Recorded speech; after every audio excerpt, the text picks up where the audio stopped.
You think you know what Halloween is about. Costumes, candy, carved pumpkins glowing on front porches. But some Halloween nights reveal something far darker.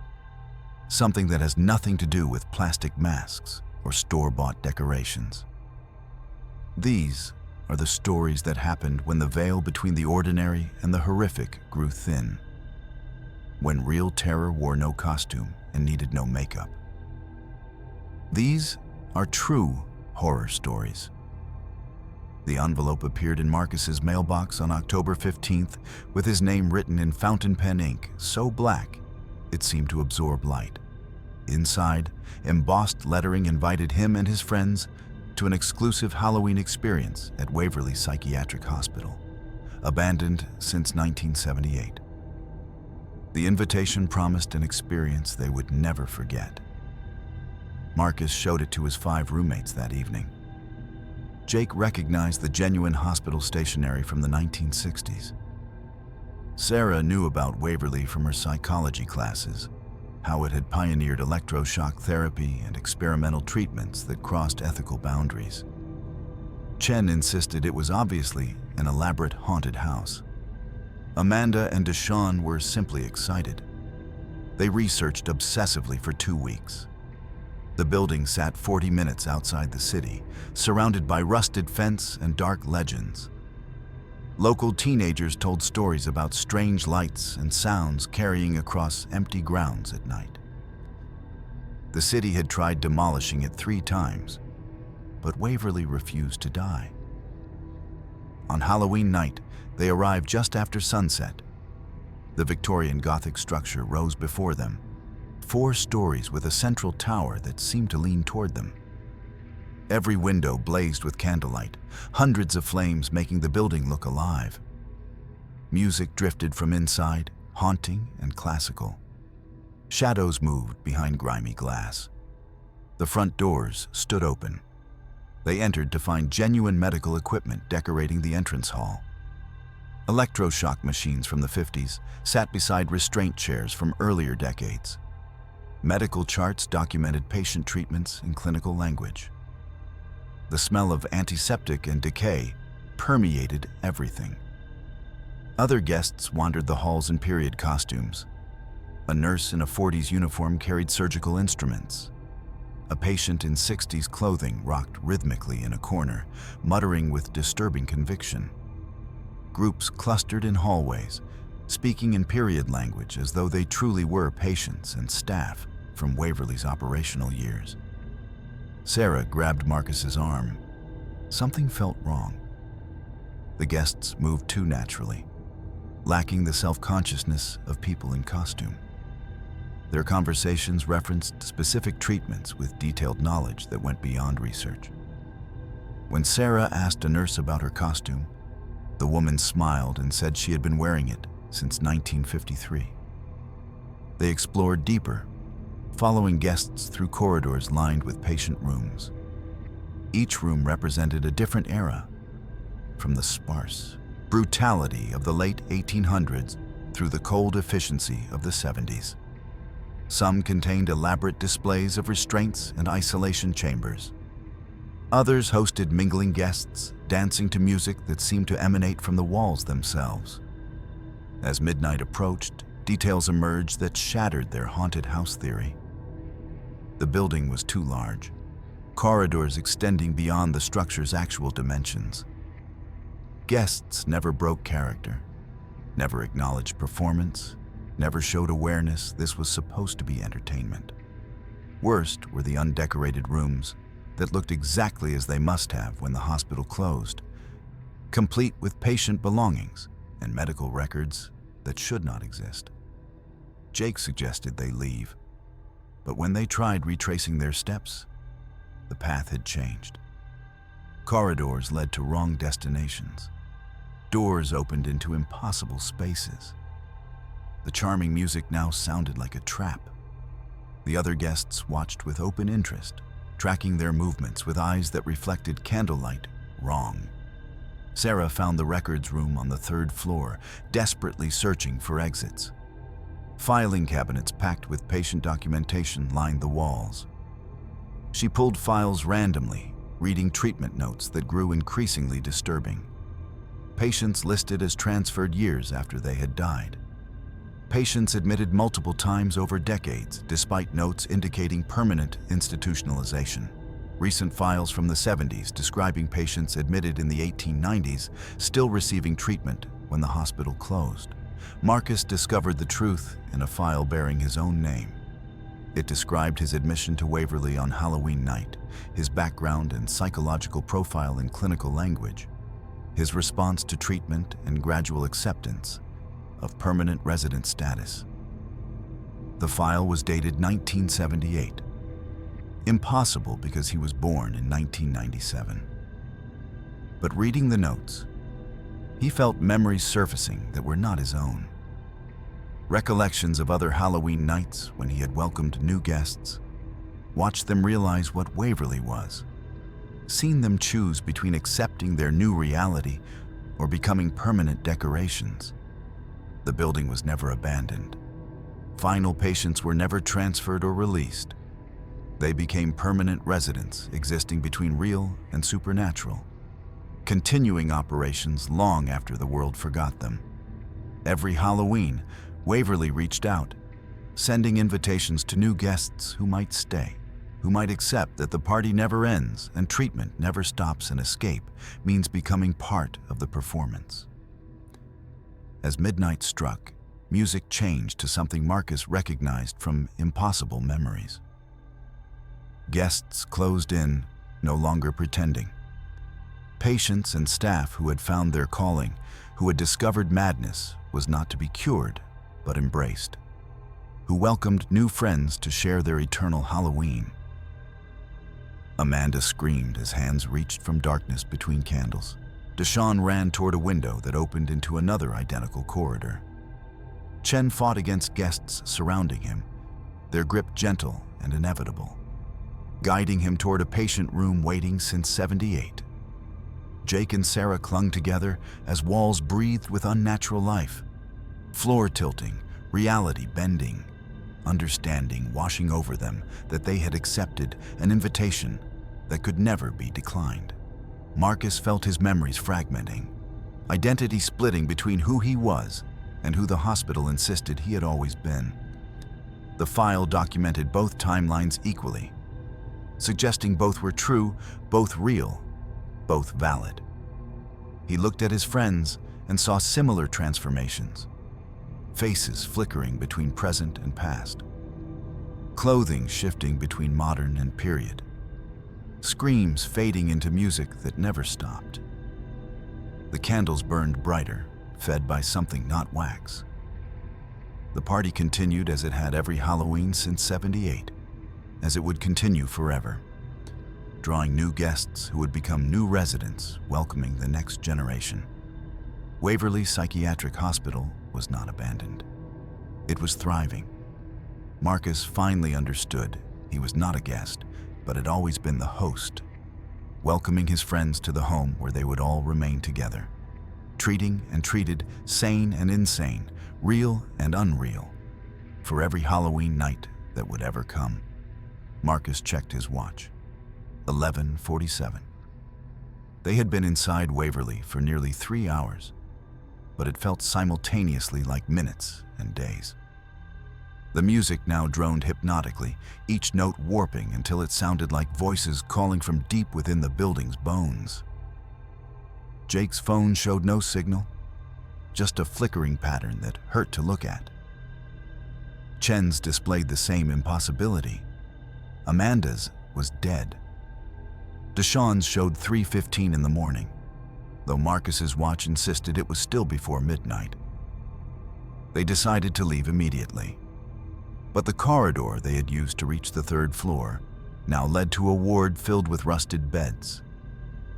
They backtracked and found themselves in an operating theater from the early 1900s, complete with leather restraints and implements that looked more like torture devices than medical instruments. The other guests no longer ignored them. Nurses in starched white uniforms moved in formation behind them, footsteps synchronized unnaturally. Patients shuffled along parallel hallways, appearing in doorways ahead and behind, cutting off escape routes with predatory coordination. At what should have been the main stairwell, a doctor in a blood-stained surgical coat blocked their path, speaking rapid medical terminology about treatment protocols. His words made no sense individually, but burrowed into Marcus's thoughts like parasites. Behind him, more staff gathered, voices overlapping into a cacophony of diagnoses and warnings about resisting treatment.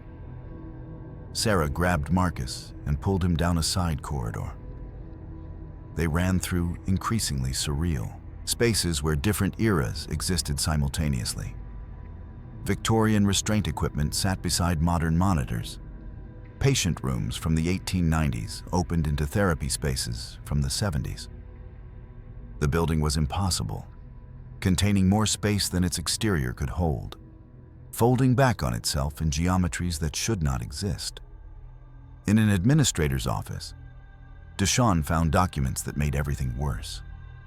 The final patients were never transferred when the hospital closed in '78. An experimental treatment program had gone catastrophically wrong that spring, transforming patients into beings existing between life and death, consciousness and madness. The administration covered it up, sealing affected wings and filing false paperwork. The transformed patients remained, sustained by the building itself, feeding on dark history and suffering.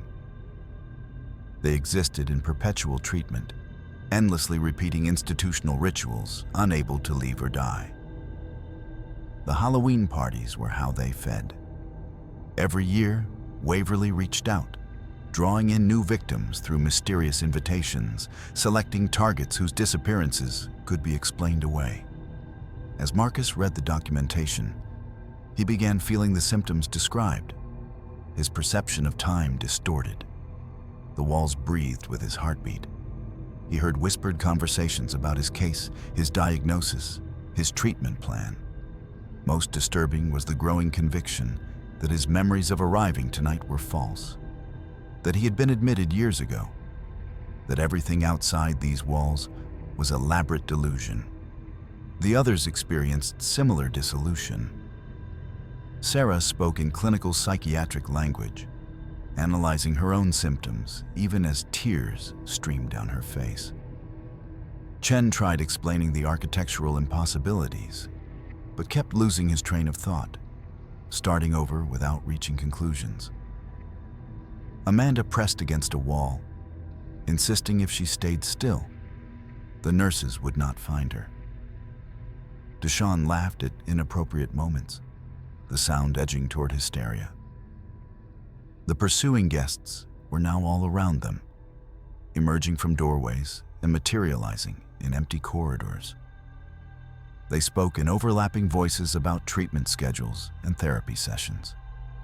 Their hands reached out with gentle insistence, guiding Marcus and his friends toward the admissions office where paperwork was waiting, where commitment would be formalized.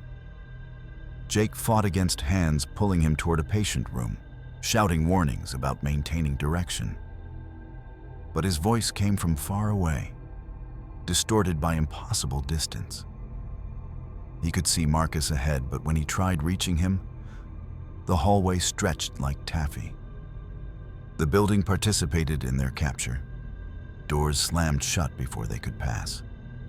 Floors tilted toward specific destinations. Windows showed only impossible views or darkness with physical weight. Candlelight flickered in patterns, inducing vertigo, each shadow suggesting threats beyond perception. Marcus found himself separated, alone in a treatment room that looked recently used. Fresh flowers sat in a vase. A patient file lay open with his name on the label, his photo clipped to the first page. The file documented his admission, his symptoms, his resistance, his gradual acceptance. Dated October 31st, 1978. He heard his friends screaming in different parts of the building, voices overlapping with all the other guests, all the other victims who thought they were attending a party.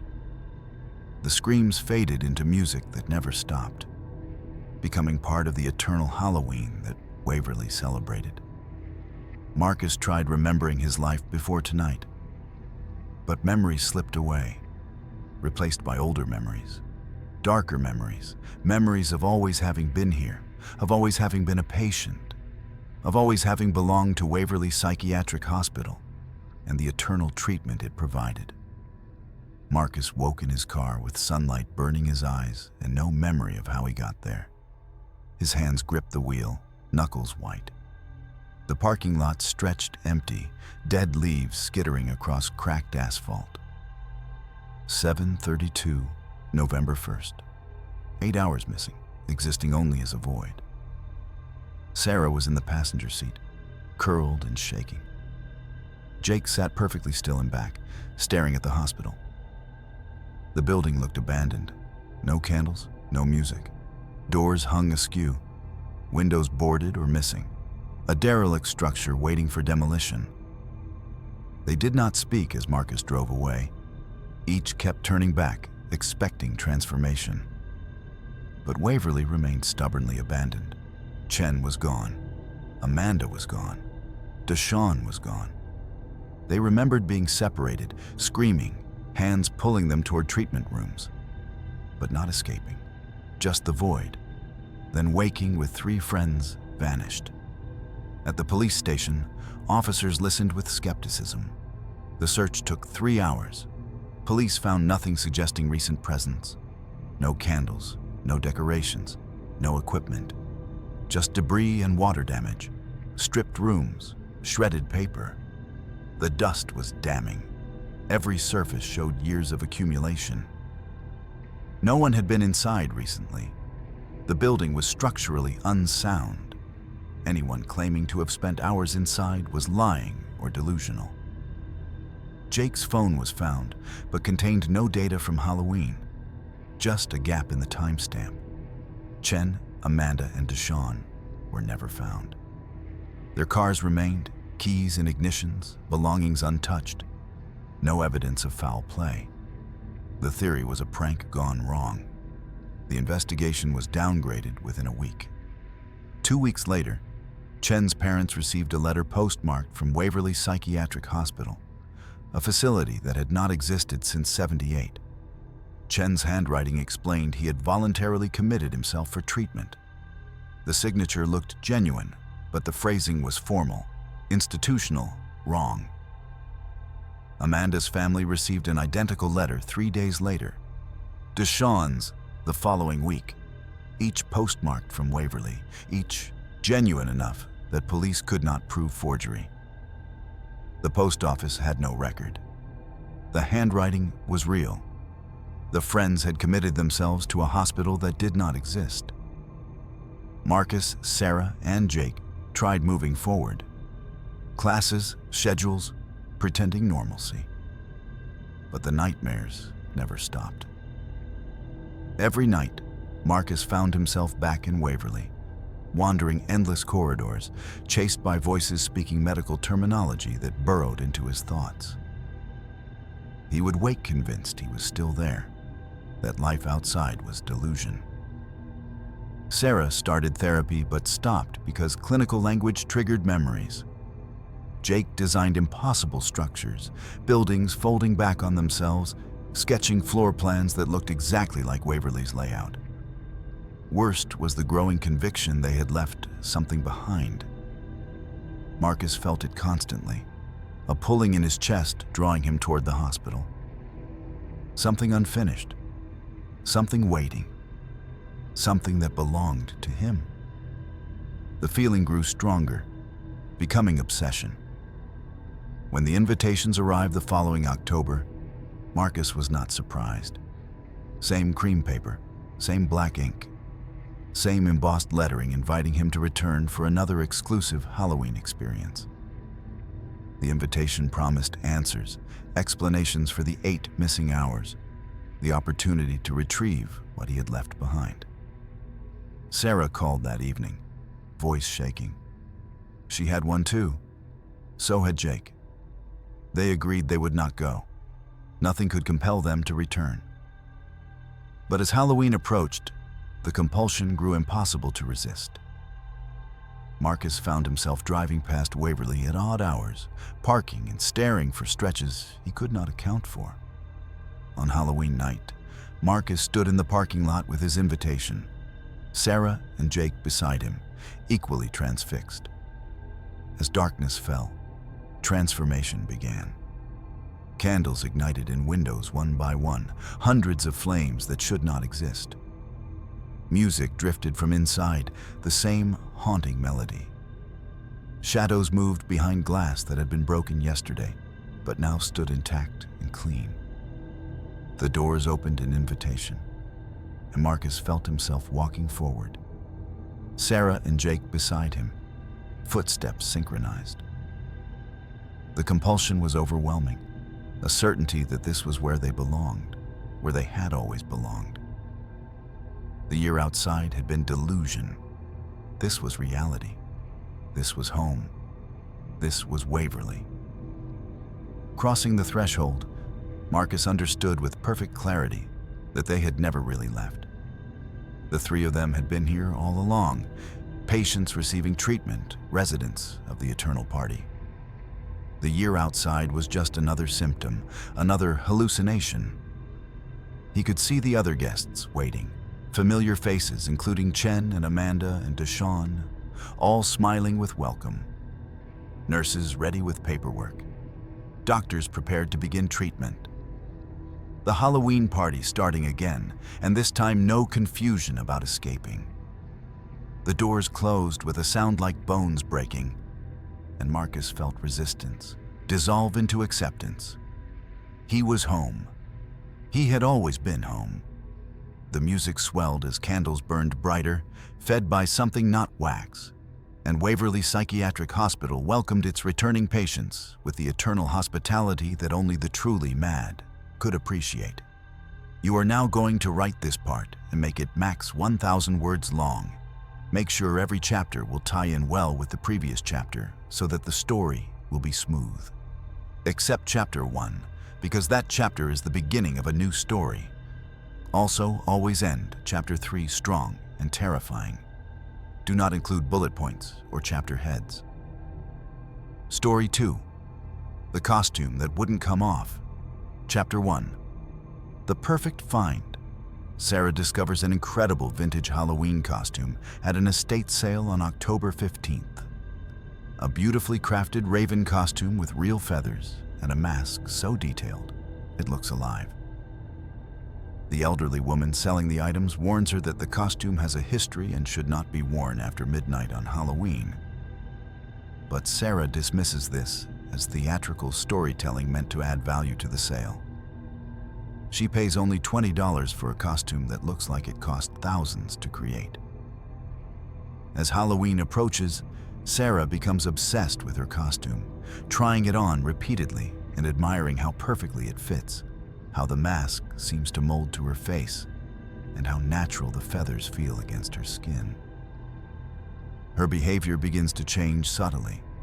She finds herself drawn to high places, develops an unusual interest in shiny objects, and discovers she has been unconsciously making strange vocalizations that sound disturbingly like bird calls. Her friends notice these changes, but assume she is deeply committed to her Halloween character. You are now going to write this part and make it max 1,000 words long. Make sure every chapter will tie in well with the previous chapter so that the story will be smooth. Except chapter 1, because that chapter is the beginning of a new story. Also always end chapter 3 strong and terrifying. Do not include bullet points or chapter heads. Chapter 2, the transformation. On Halloween night, Sarah attends a costume party where her raven costume wins every competition and draws constant admiration from other guests.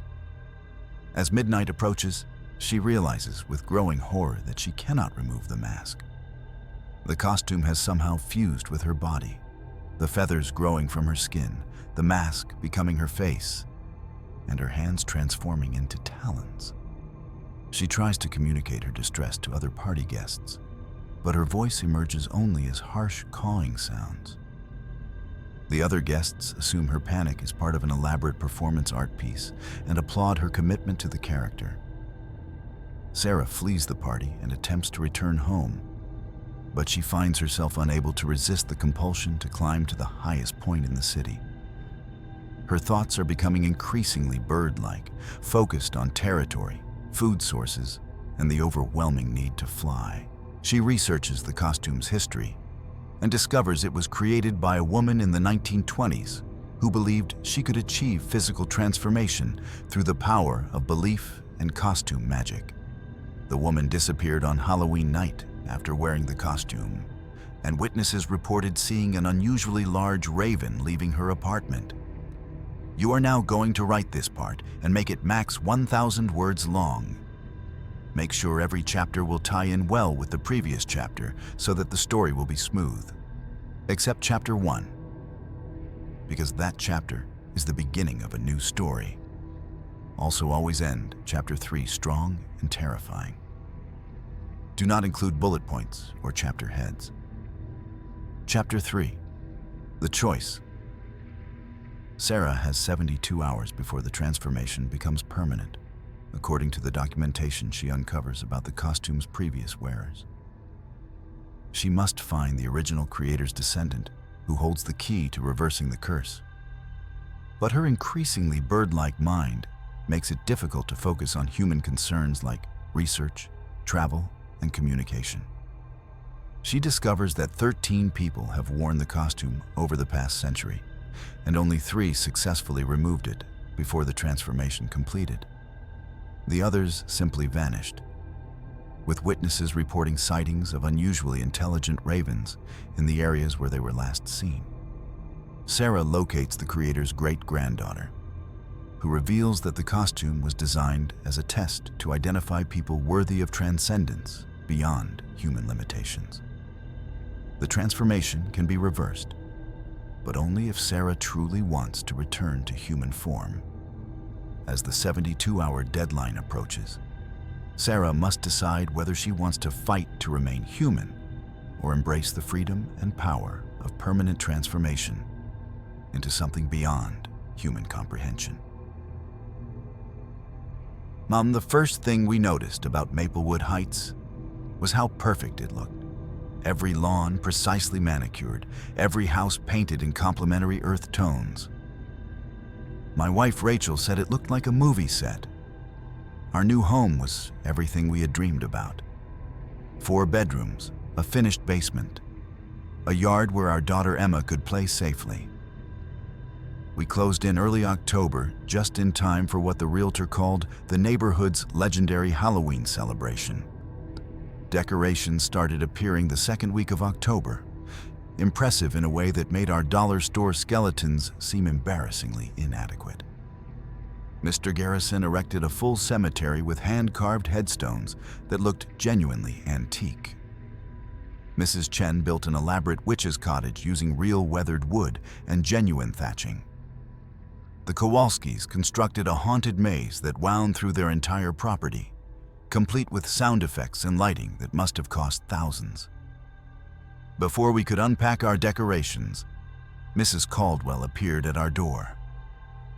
The Homeowners Association president, silver hair pulled back so tightly, it made her eyes look perpetually surprised. She carried a thick 3-ring binder, which she presented with the solemnity of someone handing over sacred texts. The binder contained Halloween guidelines for Maplewood Heights, over 200 pages. Mandatory participation in the neighborhood parade on Halloween night, with specific requirements about costume authenticity and historical accuracy. Detailed specifications for decorations, including approved color schemes and prohibited items. Instructions about candy distribution covering acceptable brands, required quantities, proper handing techniques. Diagrams showing optimal jack-o'-lantern placement, and a calendar marking mandatory decoration installation dates. Mrs. Caldwell explained with enthusiasm. The parade had been a tradition since the neighborhood was founded in 1952. Every resident participated, walking a specific route designed to showcase commitment to preserving authentic Halloween traditions. Children wore costumes reflecting genuine historical periods rather than commercial characters. Parents were evaluated on decoration efforts, with awards given at the annual November homeowners meeting. I tried laughing it off as suburban overenthusiasm, but Rachel looked genuinely concerned. Emma, who was 7 and had been excited about trick-or-treating, seemed confused by all the rules. Mrs. Caldwell noticed our hesitation, and her smile became less warm, more mechanical. She reminded us that participation was not optional according to our HOA agreement, which we had signed without reading carefully. After she left, we spent the evening reading through the binder. Rules became increasingly specific and strange. Decorations must include natural materials harvested from specific locations. Jack-o'-lanterns must be carved using traditional methods with approved patterns. Candy must be distributed in precise quantities at exact intervals. The parade route formed a pattern when viewed from above, though the binder did not explain why. Over 2 weeks, we tried to comply. We bought approved candy and carved pumpkins according to traditional patterns Mrs. Caldwell provided. We ordered costumes meeting historical accuracy requirements. Though finding authentic Victorian mourning clothes for Emma proved difficult and expensive, Rachel spent hours creating decorations from natural materials, following instructions that seemed written in a different era. As Halloween approached, we noticed disturbing details. The cemetery in Mr. Garrison's yard contained headstones with names that seemed too specific, too researched. When I complimented him, he smiled strangely and said the names were all real, all connected to Maplewood Heights in ways most people had forgotten. Mrs. Chen's witch cottage smelled like genuine decay rather than paint. The Kowalski's haunted maze seemed to shift its layout when we were not looking directly at it. Corridors appearing and disappearing. The children prepared. With unnatural intensity, Emma tried playing with them, but they were always busy with costume fittings and rehearsals. They spoke about Halloween with the seriousness of adults discussing important work. When Emma asked what they were rehearsing, they would exchange glances and change the subject, leaving her confused and isolated. We noticed whispered conversations that stopped abruptly whenever we approached. Mrs. Caldwell visited twice more to provide additional guidelines we had missed. Our decorations never seemed quite right according to her standards, though she could not articulate exactly what was wrong. She would study our jack-o'-lanterns with disappointment mixed with concern, as though we were failing some test. 3 days before Halloween, I found Rachel in the basement, going through boxes we had not unpacked. She had discovered the previous owner's files, documents left behind accidentally or deliberately. The files contained neighborhood records going back to the founding in '52. As we read through yellowed pages and faded photographs, a pattern emerged that made the elaborate preparations suddenly sinister. The neighborhood had been established by families from an unnamed location in New England, bringing traditions they claimed predated modern Halloween by centuries. The annual parade was not a celebration, but a ritual, a ceremony designed to maintain something they called the Covenant. Every resident who had ever lived here had participated, and those who refused or tried to leave encountered difficulties the documents described vaguely as corrections and adjustments. Photographs showed the parade from different decades. The costumes had not changed significantly over 70 years. The same historical periods, the same route, the same precise timing maintained across generations. More disturbing were photographs of the decorations, which looked identical year after year, despite supposedly being created fresh each October. The cemetery, the witch's cottage, the haunted maze, all appeared in photos from the 60s, 70s, 80s, unchanged in essential details, as though they were not decorations at all, but permanent fixtures simply revealed each Halloween. That night, Emma woke us screaming about people standing in her room, watching her, whispering about whether she would be suitable for the procession. We found no one, but her window was open despite us being certain we had locked it. Outside, we could see lights in every house, neighbors moving in coordinated patterns, preparing something in basements and attics, gathering materials we could not identify. Halloween was 3 days away, and Maplewood Heights was revealing itself as something far different than the perfect suburban neighborhood we thought we were buying into. The decorations were not decorations. The parade was not a parade.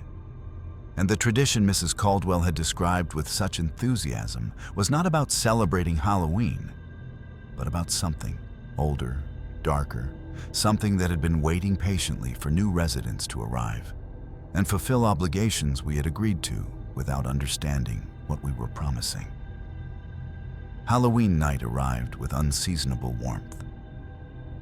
Rachel's Victorian morning dress clung uncomfortably. Emma fidgeted in her costume, looking like a small ghost from another century. At precisely 6:47, we heard the knock. Mrs. Caldwell stood on our porch with Mr. Garrison and the Kowalskis, dressed in costumes that looked like genuine historical clothing from museums. She reminded us the parade began at 7 exactly. We were expected to join our designated position, marked on a map showing our house as a specific point in a larger geometric pattern. The entire neighborhood was assembled in the street. Hundreds of residents, far more than the 50 or 60 houses should contain, all in historically accurate costumes from different eras. Victorian mourners, colonial settlers, medieval peasants, ancient druids in genuinely old robes. Children stood in perfect lines, silent and serious. They looked like they were preparing for something sacred. The parade route wound through every street. From ground level, we simply followed the people ahead, guided by residents at every corner, ensuring no one deviated. Rachel, who had studied the map, whispered that the route was forming a symbol, a geometric design visible only from above. The decorations became active participants. The cemetery pulsed with dim light from beneath the ground. The witch's cottage breathed, walls expanding and contracting with our footsteps. The haunted maze shifted and reconfigured itself, corridors opening and closing corresponding to our position. The timing was inhuman. Every resident stepped in perfect synchronization, footfalls creating a rhythmic pattern resonating through the street. When someone's pace faltered, I could feel pressure compelling them back into rhythm. Rachel tried to slow deliberately, but her legs continued moving despite her conscious effort to stop. Emma grabbed my hand, squeezing tight. She had noticed what I was beginning to see. The other residents were changing. Mrs. Chen's skin took on a translucent quality, fading into something less substantial than flesh. Mr. Garrison's features shifted between his normal appearance and something older, something that had been wearing his face like a mask longer than any human should live. The Kowalskis moved with fluid grace, suggesting their joints no longer worked according to normal anatomy. The children changed too, their expressions giving way to something not quite human.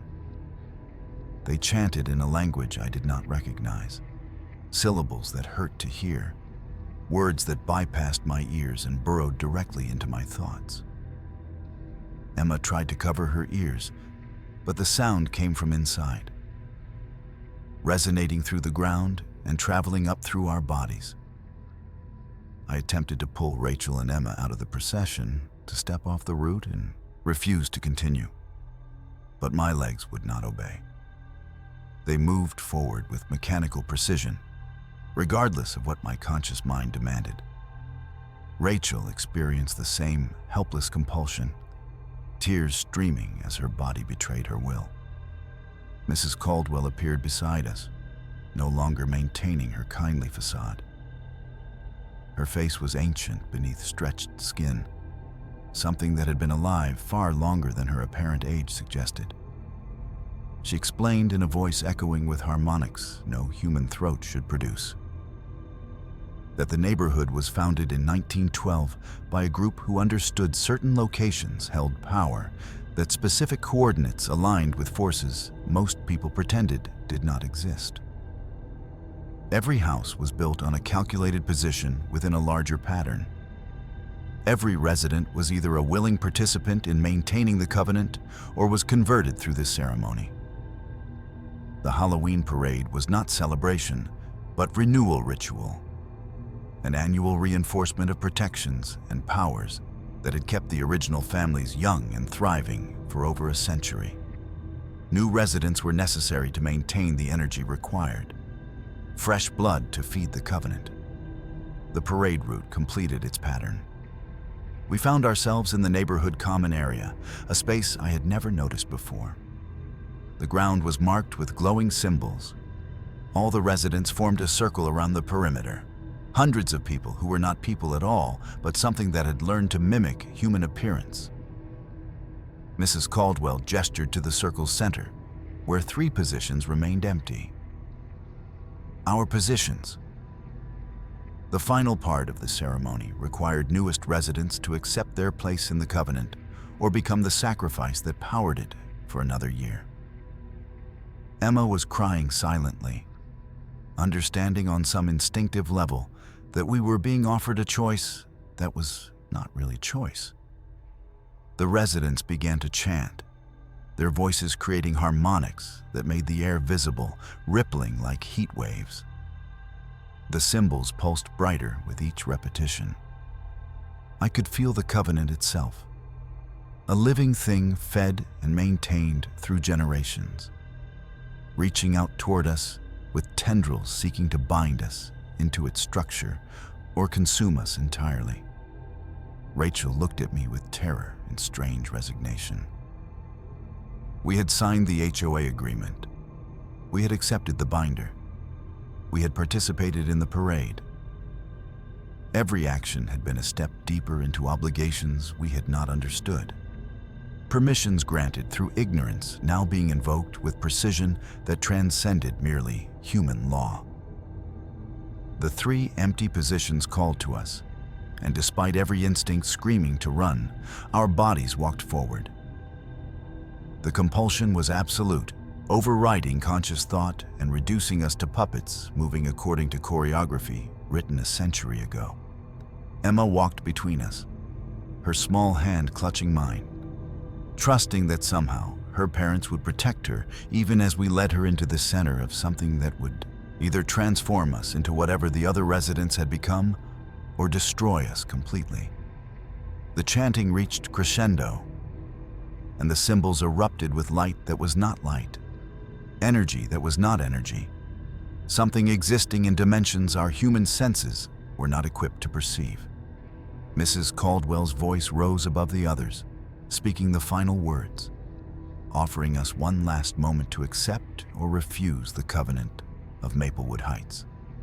But standing in that circle, surrounded by beings that had maintained this ritual for over 100 years, I understood that acceptance and refusal both led to the same destination, just through different paths. We were bound to Maplewood Heights now, as permanent as the decorations that revealed themselves each October, as eternal as the covenant that fed on everyone who made the mistake of signing their names to documents they should have read more carefully. The 3 empty positions pulled at us with gravitational force. As we took our places, the chanting residents closed ranks, cutting off retreat. The symbols beneath our feet burned with cold fire, connecting to something deep underground that had been waiting since we signed the closing documents. Mrs. Caldwell stepped into the circle, her ancient face fully visible. She explained in a voice coming from multiple throats that we stood at the culmination of a tradition stretching back over a century.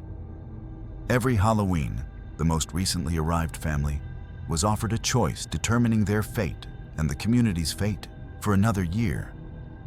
The covenant required feeding, the power keeping Maplewood Heights prosperous, keeping residents young beyond natural lifespans, protecting the neighborhood from chaos, demanded regular renewal. New blood was necessary, fresh souls to bind, or fresh energy to consume. Either way, the newest family would become permanent residents, but the nature of that permanence depended on our choice before midnight. She gestured to families in the inner ring. The Johnsons moved in 3 years ago. The Patels, 5 years. The Rodriguezes, 7. All had faced this choice and accepted full membership. They appeared normal during the day, but were no longer entirely human, transformed into something that could sustain the covenant while functioning in the suburban world. Then Mrs. Caldwell directed our attention to the decorations. The statues we had assumed were props, figures frozen in terror and supplication. She explained with terrible gentleness that these were families who had chosen to resist. They had been transformed into permanent fixtures, consciousness preserved, but bodies locked into immobility, serving as both warning and power source. I looked closely at the nearest statue. The frozen face showed genuine terror, and I could see movement in the eyes, awareness trapped behind paralyzed features. Not decoration, but imprisonment. Worse than death because consciousness remained, while all ability to move or communicate was stripped away.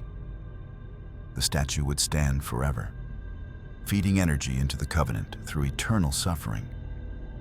Rachel's hand found mine, trembling.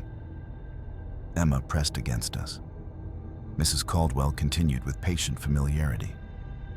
Acceptance meant transformation into something more than human, but less than free, bound to the neighborhood and its traditions. Refusal meant transformation into decoration, conscious stone witnessing every future ceremony while providing energy to sustain those who chose differently. The choice had to be made before midnight. 11:43. 17 minutes. The decision had to be unanimous and could never be reversed. I looked at the Johnsons. They smiled with hunger. The Patels' eyes reflected light differently, something crystalline behind their pupils. The Rodriguez's skin had taken on subtle translucence, suggesting bodies no longer entirely solid. I looked at the statues again. Frozen families showing every stage of transformation, from initial horror to gradual acceptance in older statues whose eyes had dulled with decades of helpless observation. Some positioned in eternal running, others in protective embraces, all captured at the moment. But the covenant crystallized them. Rachel whispered we could not accept, that transformation would cost everything human. But I saw Emma's terrified face and knew refusal meant condemning our daughter to conscious imprisonment for eternity. At least acceptance offered some continued existence, even if forever bound to dark traditions. Mrs. Caldwell announced 10 minutes remaining. Chanting grew louder. Cymbals pulsed with urgency. Residents closed in tighter, anticipation on transformed faces. The choice crystallized. 2 paths branching into incompatible futures, both terrible in different ways. Emma spoke for the first time, her small voice cutting through chanting with clarity beyond her 7 years. She said she could see the others in decorations, could hear them screaming inside frozen forms, and she did not want to be a statue forever. If we had to change, she would rather change into something that could still move and talk and be with us, even if it meant becoming like the neighbors, no longer entirely human. Rachel's face crumpled with grief, but I saw acceptance in her eyes. We could not condemn our daughter to eternal imprisonment. We could not choose the statue over transformation, no matter the cost. Mrs. Caldwell smiled with genuine warmth, and I realized she had known which choice we would make. That they always knew. That the illusion of choice was part of the ritual, but the outcome was inevitable from the moment we signed the HOA agreement. Midnight arrived with sound like bones breaking and glass shattering. Reverberating through dimensions our pre-transformation senses could barely perceive. The symbols erupted with energy pouring into us through our feet, climbing up our legs and spreading through our bodies with burning cold that consumed everything we had been and replaced it with what the covenant required. I felt my humanity fragmenting, pieces of identity stripped away and replaced with something older, something that understood the true nature of Maplewood Heights and accepted its role. Memories flooded in that were not mine, ceremonies from decades past, knowledge of rituals predating modern civilization, understanding of the power flowing through specific coordinates, and the price it demanded. Rachel screamed as her transformation accelerated, her body shifting into something that could sustain immortality while remaining suburban functional. Emma's change came more easily, her young form adapting with plasticity adult bodies had lost. I watched my family becoming something other, and felt myself becoming other alongside them, our humanity draining away and being replaced with eternal membership. As transformation completed, Mrs. Caldwell welcomed us home, and I understood we had always been destined for this moment. That the house hunt and closing and move had all been guided by forces we never perceived. That the covenant had selected us long before we selected our dream home. We were residents now, permanent and unchangeable, bound to participate in every future Halloween ceremony, to welcome new families and guide them toward the choice that was not really a choice. To maintain the traditions, keeping Maplewood Heights perfect and prosperous and hidden. The parade resumed. We walked with our new neighbors back to our house, our transformed bodies moving with grace no longer entirely human. Emma held my hand, and I could feel the covenant flowing through her, through all of us, binding us together in ways transcending family and approaching worship. We were home, finally and forever. Residents of Maplewood Heights, where Halloween never truly ended, and the decorations were always watching with eyes that had once belonged to people who made different choices than we had. People who now served as eternal reminders that some traditions demand absolute commitment, and some neighborhoods require more than monthly HOA fees to maintain their perfection. I have always loved Halloween more than any other holiday. For the past 15 years, my house has been known as the best stop on Maple Street. Full-size candy bars, enthusiastic greetings, genuine excitement for every costume. This year, Halloween fell on a Thursday, and I had prepared more candy than ever. 3 enormous bags of premium chocolate bars.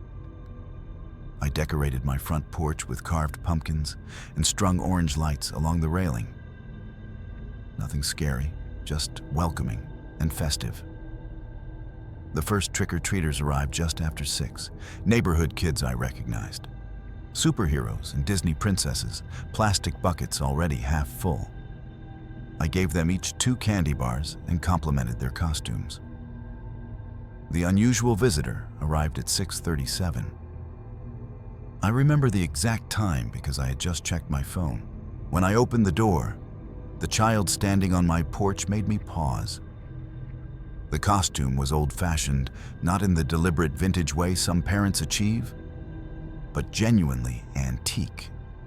A simple dress that looked hand-sewn, made from fabric predating synthetic materials.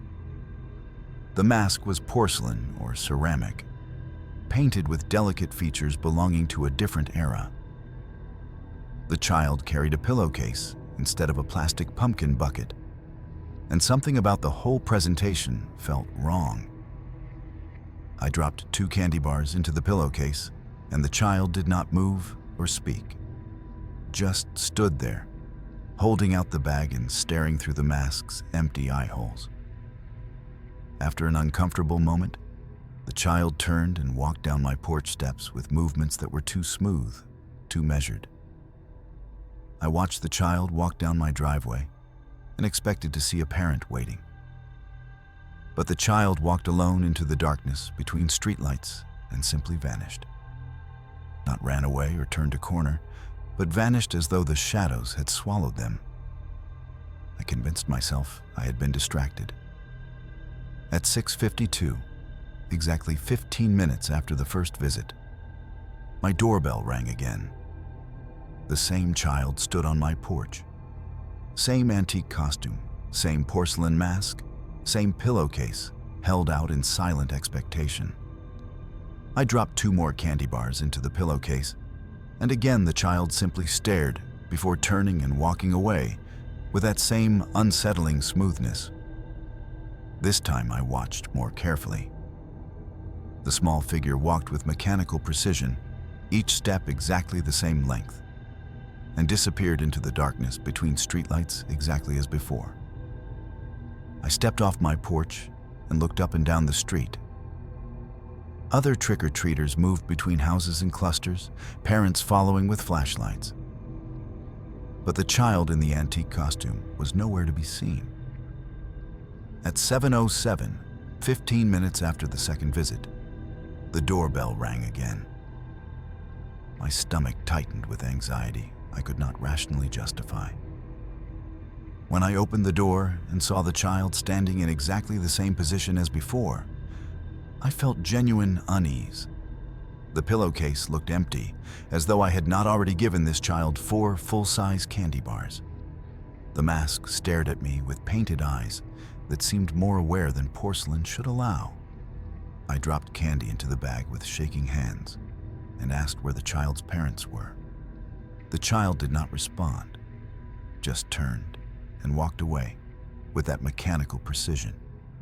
I called my neighbor Susan 3 houses down. I asked if she had seen a child in an old-fashioned costume, described the antique dress and porcelain mask. Susan said she had been greeting trick-or-treaters for over an hour and had not seen anyone matching that description. She asked if I was feeling all right. At 7:22, the doorbell rang again. I considered not answering, but something compelled me to open the door. Some combination of curiosity and growing dread. The child stood there exactly as before, pillowcase empty and extended. I looked at the bag more carefully and realized it was not a normal pillowcase, but something older, hand-stitched with seams showing years of use and repair. The fabric was stained with something that looked like dried blood or rust, patterns suggesting the bag had been used for purposes beyond collecting Halloween candy. I asked the child to please speak, to tell me their name, to explain why they kept coming back. The silence stretched between us, and through the mask's eye holes, I saw something that made my blood go cold. Not a child's eyes, but empty sockets. Darkness that went deeper than the mask should allow. I dropped the candy bars and slammed the door, my heart pounding. I stood in my hallway, listening to the silence outside. No footsteps walking away. No sound except my own ragged breathing. I counted the seconds, knowing with terrible certainty that in exactly 15 minutes, at 7:37, the doorbell would ring again. I turned off my porch light and retreated to my living room, pulling the curtains closed. But I knew, with the kind of certainty that bypasses rational thought, that this was not a normal child collecting candy. This was something else.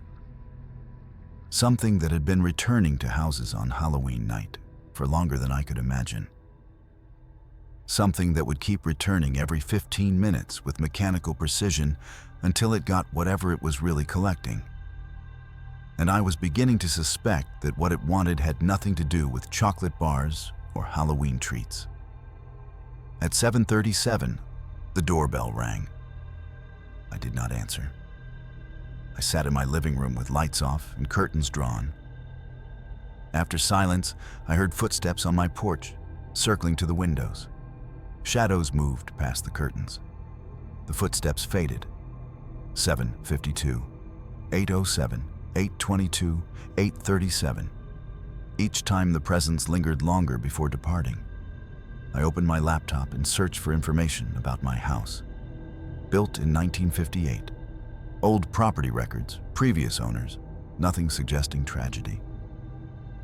Then I searched for accidents on my street, Halloween incidents involving children. There it was, buried in a digitized newspaper archive from November 2nd, 1962. Child killed in hit and run on Halloween night. A 7-year-old child, name withheld, struck by a car while trick-or-treating on Maple Street. The accident occurred at approximately 8:30 in a residential driveway. The driver fled. The child was pronounced dead at the hospital an hour later. I scrolled through related articles. The driver was never found. The family moved away within months. Neighbors reported the child had been excited about Halloween, had planned an ambitious trick-or-treating route, had been determined to fill an entire pillowcase. The child had been shy but persistent, the type who would return to houses that gave good candy. The address where the accident occurred. My address. The child had been struck in my driveway, returning for a second visit. The child had died alone on the concrete, the pillowcase scattered nearby, half full of chocolate bars. At 9:07, the doorbell rang with urgency. 3 times in quick succession, each chime echoing with increasing volume. The child stood on my porch, pillowcase extended, but the posture was different. Less patient, more demanding. I found more in an old community forum. The Halloween child appeared only at houses that had participated in Halloween in '62. Many of those houses no longer celebrated after encountering the persistent visitor. My house had continuously celebrated Halloween since it was built. I found old photos showing my house decorated in various decades. The same porch, the same driveway, where a child had died. At 9:22, the doorbell rang 5 times. Scratching at the door, small hands clawing with desperation. The child's silhouette was smaller, as though the spirit was collapsing. The pillowcase looked heavier, dragging on the ground, and I realized it was not filling with candy, but with something else. Something taken from residents who tried to ignore the persistent visitor. A local paranormal blog described the pattern. The child appears every 15 minutes, becoming more frequent and desperate as midnight approaches. At midnight on Halloween, the child must complete the original route, must collect enough to fill the pillowcase, must finish what was interrupted by death. Those who refuse report feeling drained the next day, experiencing nightmares, seeing the child's face in dark windows. At 9:37, I heard tapping on every window simultaneously, small hands pressing against glass, the porcelain mask appearing at each window, though there was only one child. The spirit was fragmenting, spreading across my house, searching for entry. I understood now. Not candy, but completion. Not treats, but acknowledgement. The spirit had been trying to finish its Halloween route for over 60 years. My refusal had made things worse, had trapped the spirit in a loop of increasing desperation. At 9:52, the knocking stopped. Silence, more terrifying than the sounds. I crept to the window. The child stood in the middle of my driveway, exactly where the accident occurred. The pillowcase hung heavy, dark stains spreading across the fabric.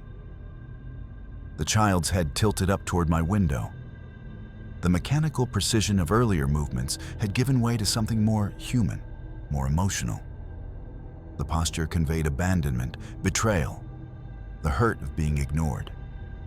At 10:07, the doorbell rang once, softly, almost apologetically.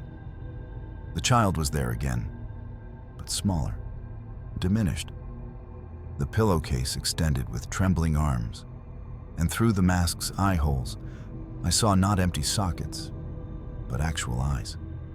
A child's eyes, filled with tears and confusion and the terrible need to finish what had been started so long ago. I realized I had a choice. Continue hiding and watch as the child's spirit became more desperate and dangerous as midnight approached. Or open the door, acknowledge the presence, try to help complete a Halloween route interrupted by tragedy over 60 years ago. But I understood from my research that completion meant more than just handing over candy. It meant accepting a connection to the past, accepting responsibility for continuing a tradition that bound me to a child who had died seeking nothing more than the simple joy of trick-or-treating. At 10:22, I heard the child crying. Not mechanical silence, but actual sobbing.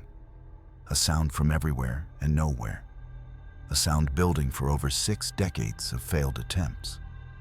The doorbell rang continuously now, not in 15-minute intervals, but constant, urgent, pleading for acknowledgement before the final deadline of midnight, when something terrible would happen.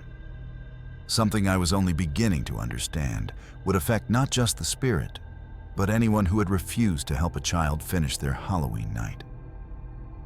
At 10:37, my phone rang. Mrs. Patterson, my elderly neighbor since 1955. She had seen my porch light go off and wanted to check if I was all right. I told her about the persistent visitor. She was silent before speaking. She remembered the accident. She had been one of the neighbors who called for help. She remembered the pillowcase and what had been inside. The child needed specific candy, she explained. The exact types that would have completed the collection. Mrs. Patterson described what she remembered. Hershey bars, Mary Jane's in yellow and red packaging, candy corn, Tootsie Rolls, and one specific item, a full-size Baby Ruth bar that my house had been known for giving out in '62. The child had collected from 18 houses before returning to mine. The pillowcase needed exactly enough to represent 19 houses. Mrs. Patterson warned me I had until midnight. If the spirit did not receive what it needed, the endless loop would continue for another year. 11:03, less than an hour.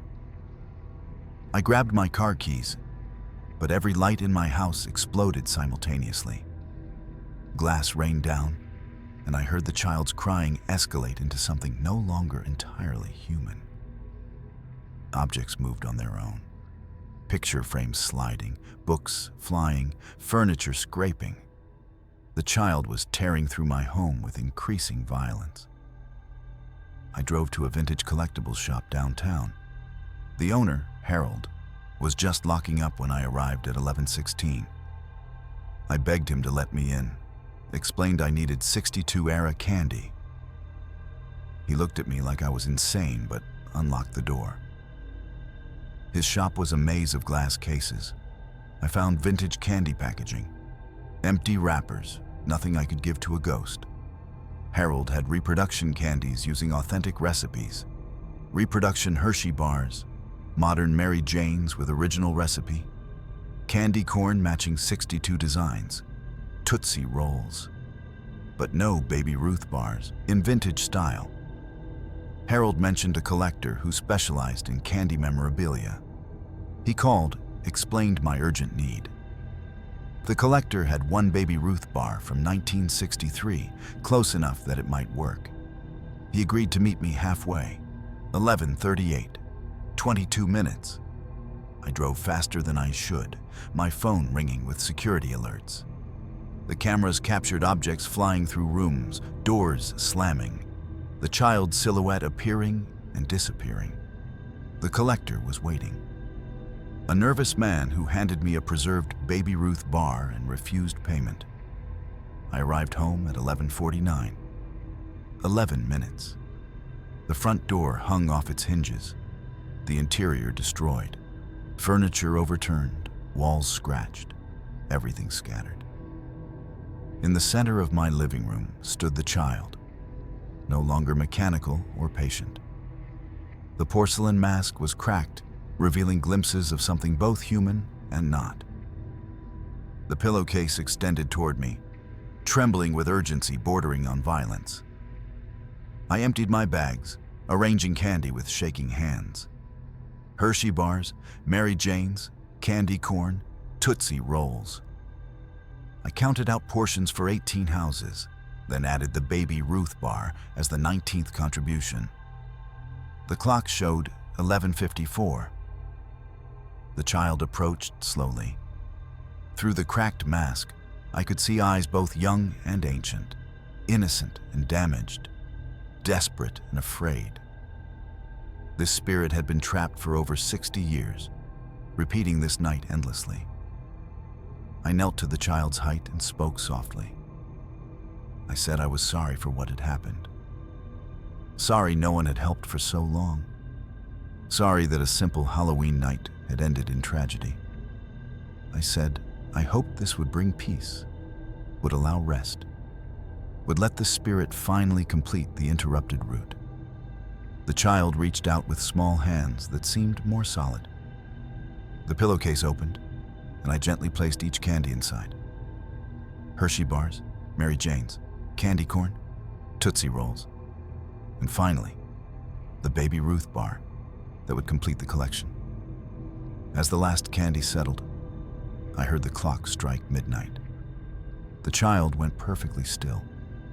The mask fell away, revealing not horror but the face of an ordinary 7-year-old, eyes wide with wonder and relief. The pillowcase was suddenly full, bulging with 60 years of accumulated need, finally satisfied. The child looked at me with pure gratitude, and I understood I had done more than provide candy. I had acknowledged a tragedy, honored a memory, completed an obligation that transcended time and death. The child turned and walked toward my destroyed front door. But the movements were different now. Not mechanical or desperate, but peaceful, purposeful. The figure grew transparent as it stepped onto my porch, the pillowcase's weight becoming light. The burden lifted.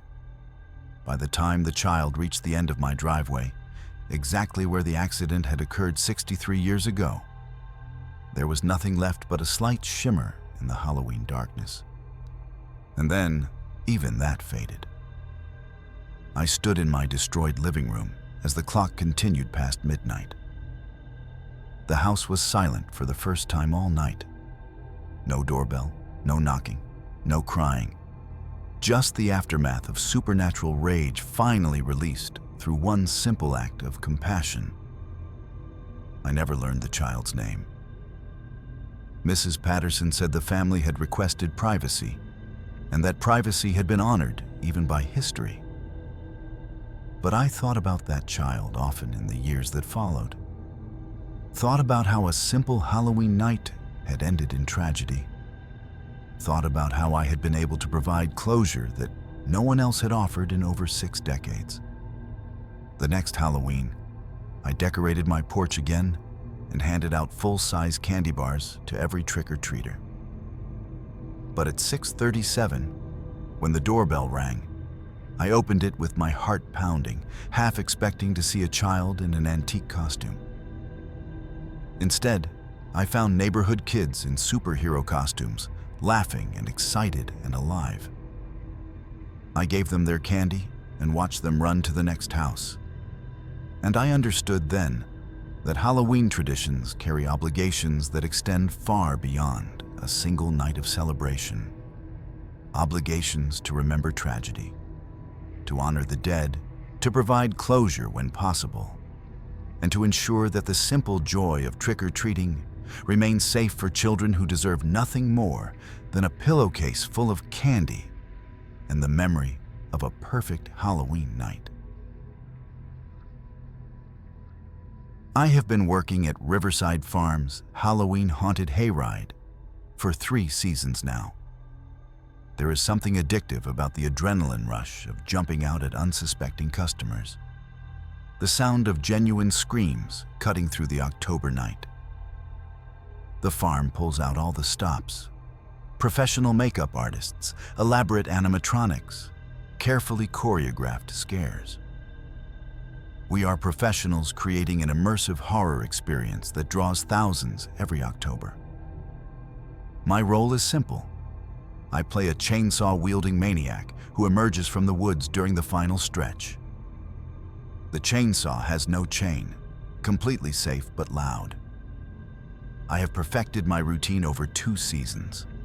Wait until the wagon passes my marker, count to 3, burst from the tree line with the chainsaw roaring, run alongside for maybe 15 seconds before fading back.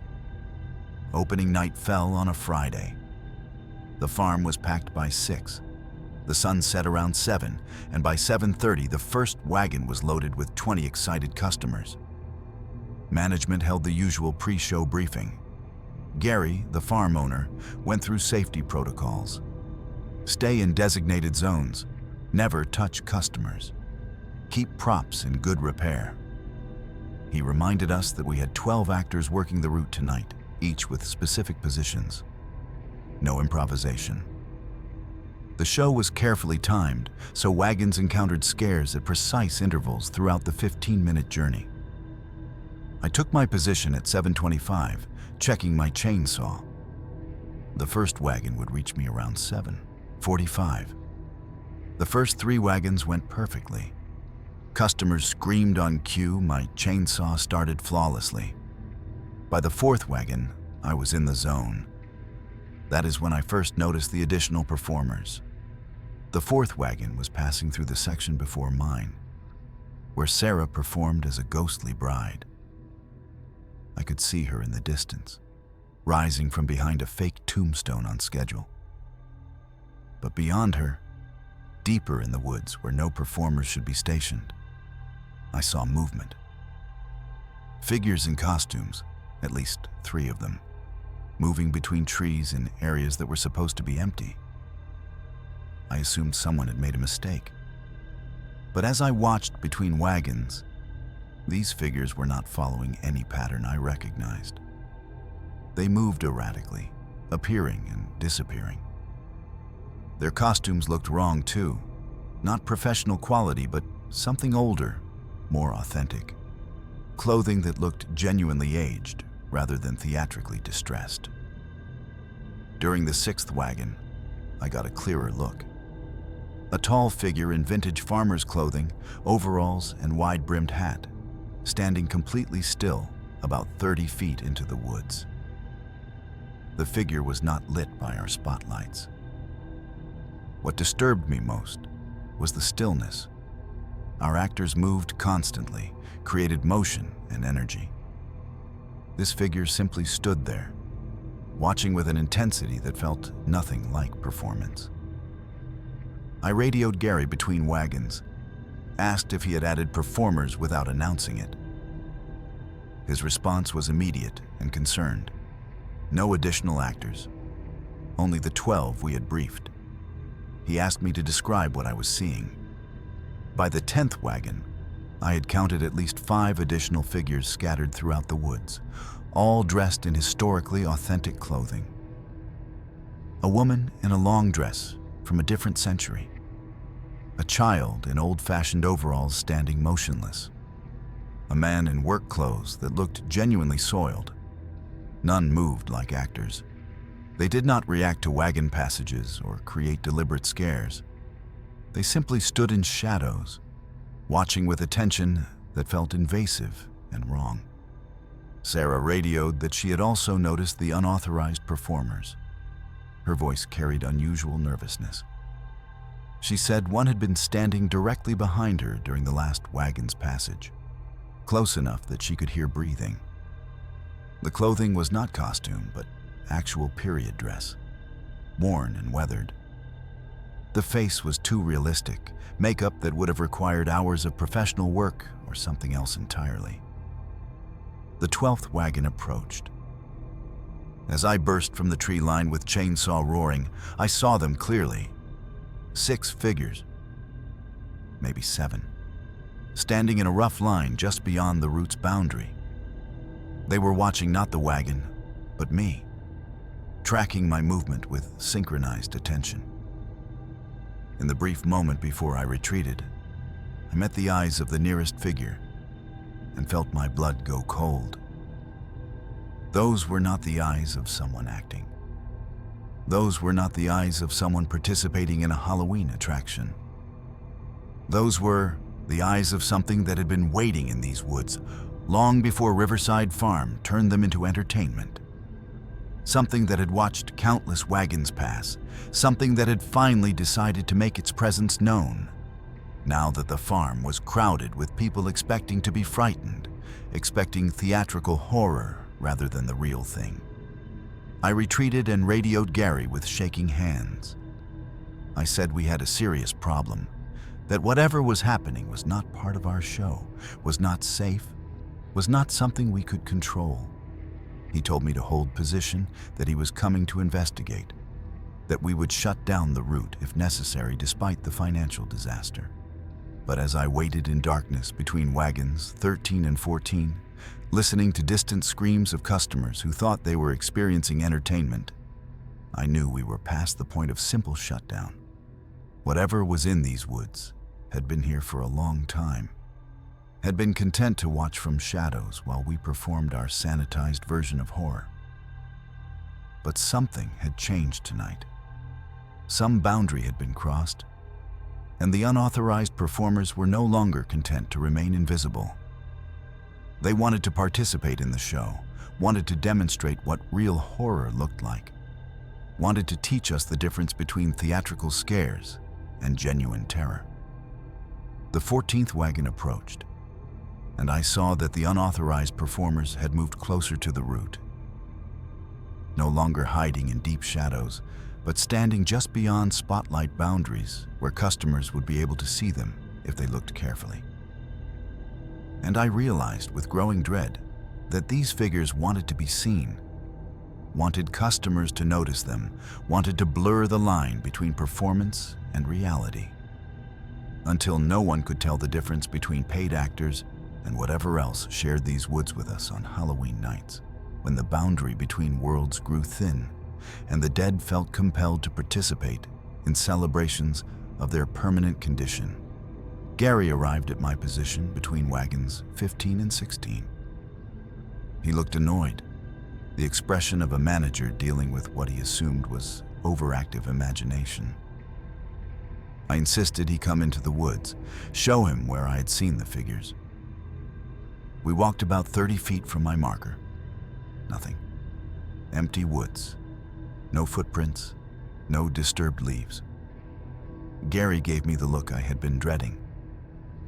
He reminded me that woods in darkness play tricks on perception, that shadows and spotlights create illusions, that after 3 seasons, I should know better. I tried to explain about Sarah, about the synchronized attention, about the authentic clothing. Gary said Sarah had not mentioned anything unusual, that all 12 actors were exactly where they should be, that customer feedback had been overwhelmingly positive.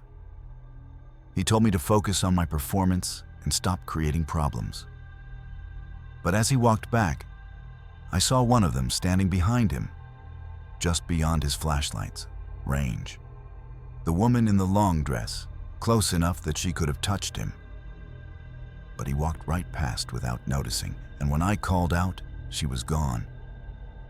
The 16th wagon arrived with customers who seemed subdued. Instead of excited chatter, they rode in near silence. I performed my chainsaw routine, but their screams were different. Not delighted terror, but genuine fear, the kind that does not end when the scare is over. Several passengers were crying, and one man demanded they stop immediately. By wagon 18, complaints flooded in. My radio crackled with messages from other actors reporting that customers described encounters with performers who had violated every safety protocol. Touching, whispering personal information, following individual passengers with attention that went beyond general scaring into something targeted and malicious. Gary was at the ticket booth dealing with refund requests. Wagon 20 returned early. I watched it pass my position, and every passenger looked genuinely traumatized. 2 women sobbing, a teenage boy rigid with shock, a man shouting that this was not entertainment, this was assault, and he was calling the police. Gary called an emergency meeting in the barn, pulling all actors off the route and suspending operations. We gathered under harsh fluorescent lights, 12 exhausted actors in various states of costume, all confused and defensive. Gary demanded to know who had been touching customers, who had been improvising personal content, who had ignored every safety protocol. We all denied it. Every actor insisted they had performed exactly as choreographed, had not deviated from positions, had not approached close enough to touch anyone.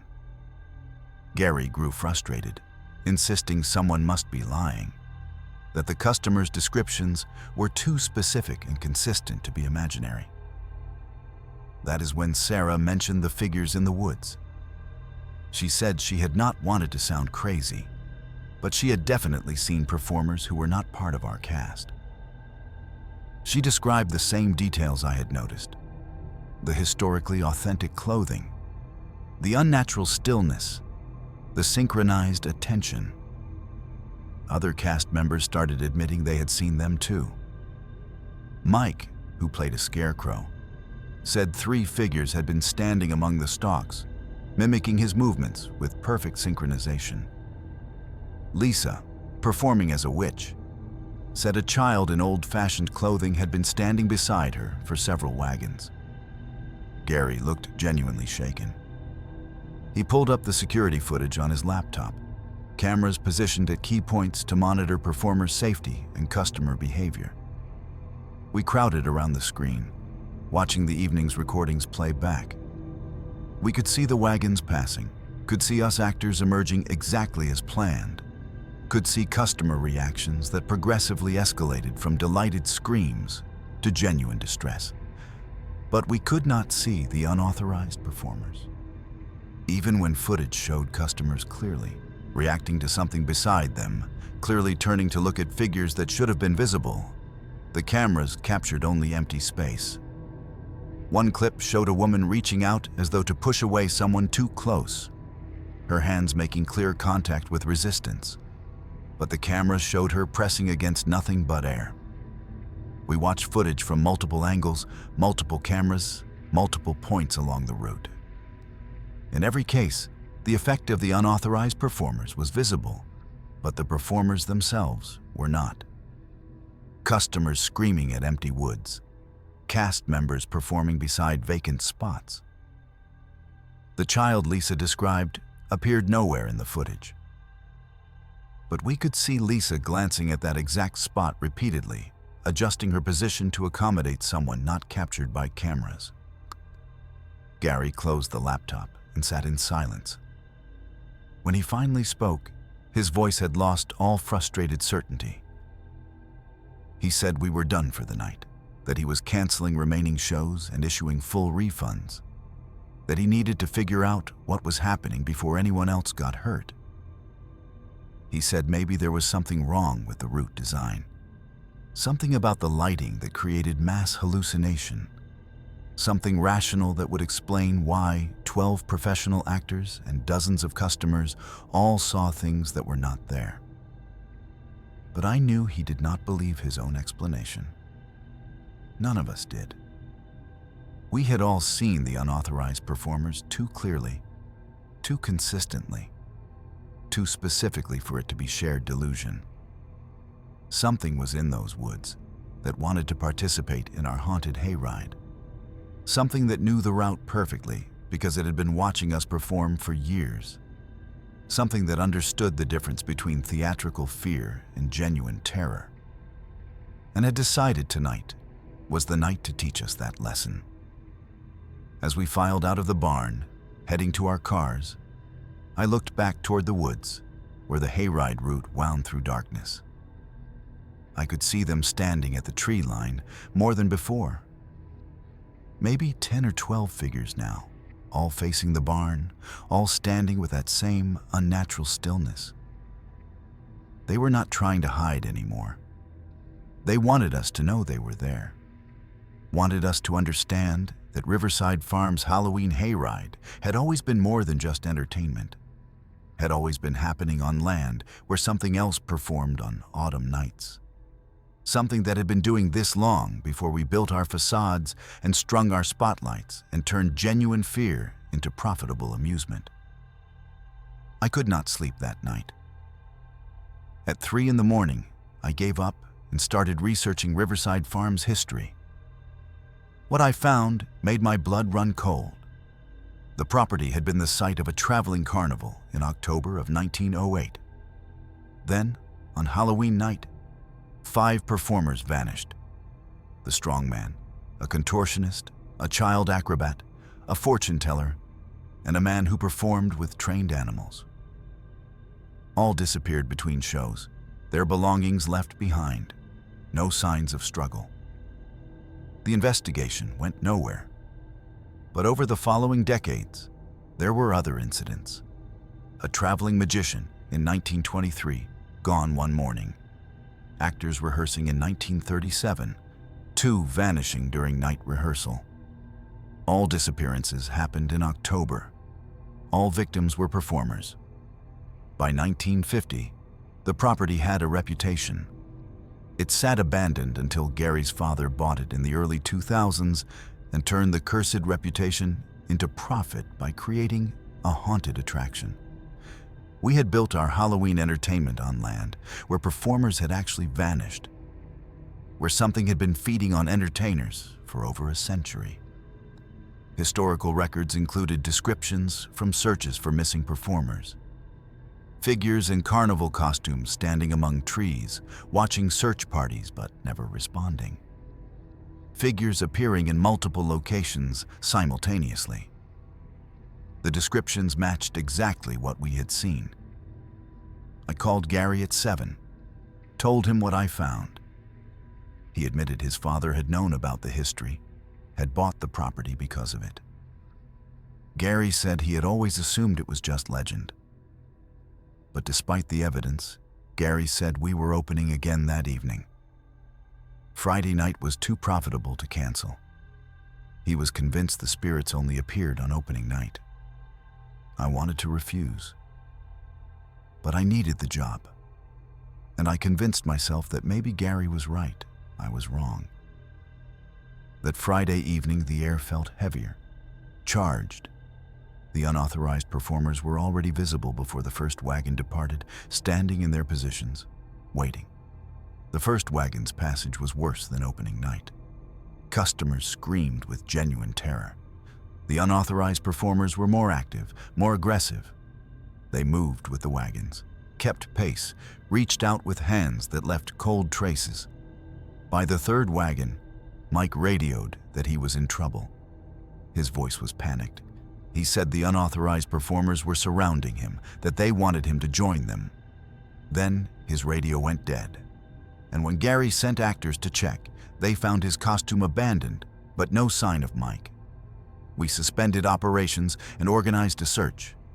The unauthorized performers watched from shadows, maybe 20 or 30, all in carnival attire from different eras. They did not interfere, but they did not help. We found Mike 3 hours later, sitting at the base of a tree, staring at nothing. He was responsive but wrong, his eyes tracking movement we could not see. He said he had been performing with them, that they had shown him how to really scare people. He said they had been waiting for performers who understood the craft, who were willing to commit fully. Gary called an ambulance. As paramedics loaded Mike onto a stretcher, I saw one of the unauthorized performers standing beside the ambulance. The child in old-fashioned clothing, watching Mike with an expression that might have been satisfaction or hunger. Mike kept trying to look at the child, kept reaching out towards something the paramedics could not see, kept saying he was not finished with his performance, that the show must go on. Gary shut down the hayride indefinitely. But I knew the truth. Riverside Farm's haunted hayride was genuinely haunted by performers who had been murdered over a century ago, who had found a way to continue their craft through our modern attraction, who were now actively recruiting living performers to join them in whatever eternal show they conducted in those woods. I quit the next day. But quitting did not free me, because now when I drive past any Halloween attraction, I find myself wondering how many performers are actually employees and how many are something else. Something that has been waiting in those dark spaces for their chance to perform again, something that understands that the boundary between theatrical horror and genuine terror is much thinner than anyone wants to believe. And sometimes, late at night, I get text messages from Mike's number, even though Mike is still in psychiatric care with no access to his phone. The messages are always the same. The show must go on. Come back and perform with us. Come back and show them what real fear looks like. Come back and join the cast that never stops, that never ages, that performs every autumn night for audiences that scream with genuine terror rather than delighted entertainment. I never respond to the messages, but I never delete them either, because part of me knows that someday I might be tempted, might miss that adrenaline rush enough to return to Riverside Farm, might convince myself that I could perform alongside the unauthorized cast without losing myself the way Mike did. And that terrifies me more than anything I saw in those woods. The knowledge that the spirits are patient, that they understand performers better than we understand ourselves, that they know eventually we will miss the stage enough to accept any price to perform again, even if that performance lasts for eternity, in woods that smell of old carnival canvas and October earth, and the accumulated fear of over a century of audiences who came expecting entertainment and discovered something far more real and far more dangerous than any theatrical horror could ever achieve. My aunt gave me the camera for my 28th birthday in early October, a vintage Polaroid SX70 from the 1970s. The camera was beautiful, all chrome and leather, folding into a compact square that opened into an elegant tower. My aunt said she had found it at an antique store downtown, tested it with film, and was amazed that it still worked perfectly after nearly 50 years. I loved it immediately. There was something magical about instant photography, the anticipation of watching an image slowly develop, the tangible quality of holding a photograph created moments before. The vintage aesthetic felt perfect for October, and I began carrying the camera everywhere. The first photos were exactly what I expected. My apartment in afternoon light, my coffee mug beside books, my friend Sarah making an exaggerated face. The images emerged with that characteristic Polaroid softness, colors slightly muted, everything looking like it belonged to a different decade. I took the camera to a Halloween party that my coworker Jennifer hosted the second weekend of October. About 20 people in costumes, the apartment decorated with orange lights and fake cobwebs. I took photos throughout the evening, capturing moments of laughter and conversation. It was not until the next morning that I noticed the figure in the background of one image. I had photographed Jennifer and her boyfriend standing in front of their bookshelf, both smiling. But behind them, barely visible in the shadows near the hallway, was another figure. A man in dark clothing, standing perfectly still, face obscured. I did not remember seeing anyone standing there. The hallway had been empty except for people passing through. I assumed it was another guest who had walked into frame without me noticing. But something about the figure bothered me. The stillness, the way it seemed to be watching Jennifer and her boyfriend with attention, that felt different from casual observation. 3 more photos from the party contained similar anomalies. A shot of Sarah showed a blurred face in the window behind her, pressed against the glass as though looking in from outside, though we were on the 3rd floor. A group photo had what looked like a hand reaching out from the darkened kitchen. A picture of the food table captured a shadow on the wall that did not correspond to any visible objects. A shadow shaped vaguely like a person, but distorted, elongated, wrong. I tried to convince myself these were artifacts of old camera technology, tricks of light and shadow. But as I continued using the camera throughout October, the anomalies became more frequent and more obvious. A photo of my neighbor showed a figure in her doorway, watching her even though she lived alone. A shot of the coffee shop had faces in the windows, too blurred to identify, but too detailed to dismiss.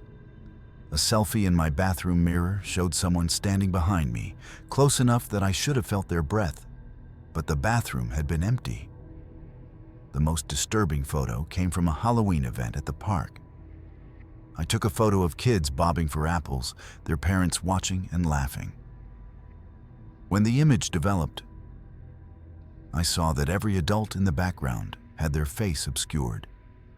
Not by shadow, but by something that looked like deliberate blocking, as though someone had gone through the photo and carefully erased each adult face. But the photo had come directly from my camera. I started comparing the photos to my memories, trying to determine if I had simply failed to notice these figures.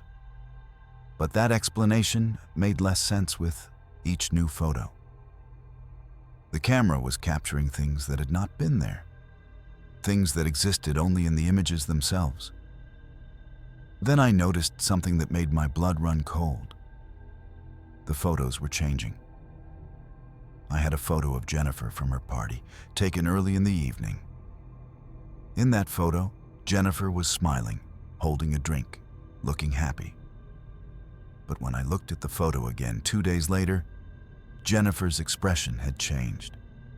She was not smiling anymore.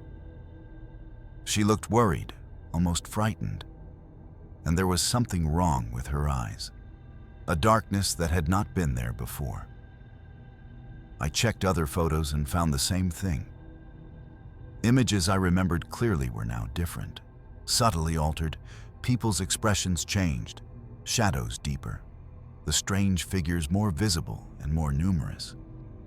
It was as though the photos were developing backwards, showing not what had been captured, but what would happen next, deteriorating from happy moments into something darker.